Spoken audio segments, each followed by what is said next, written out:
Lari, lari, lari.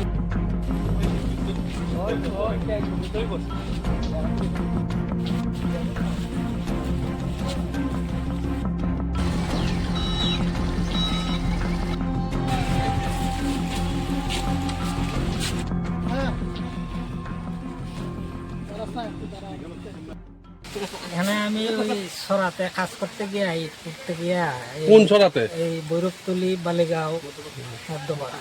হ্যাঁ, তো এইটা উঠাইতে গিয়া হাতের মধ্যে হঠাৎ এটা লাগছে, উঠাইয়া দেখি মিসাইল একটা। হ্যাঁ। তো এটা উঠাইছি, মিসাইলটা কত বড় ছিল? এটা মোটামুটি থুরের মতো অনেক দূর। কত বড় না? আচ্ছা, এটা কোন দেশে দেখতে পেলেন কি বাবা? আইডিয়া নাম টাম ছিল কি? না, কিছু নাম্বার আছে, এটা বোঝা যায় না। আপনি কি মনে হয় এটা বাংলাদেশের যুদ্ধের সময় ব্যবহার করা হয়েছিল এমন কি? ৭১-এর যুদ্ধে সম্ভবত হতে পারে। আচ্ছা, কখন পেলেন? 12টা 12টা নাগাদ। এখন এটা কি করবেন? এটা তো ওখানে প্রশাসন জানে, আপনারা খবর প্রশাসনকে খবর দেওয়া হয়েছে? না, এটা ঠিক সঠিক আমি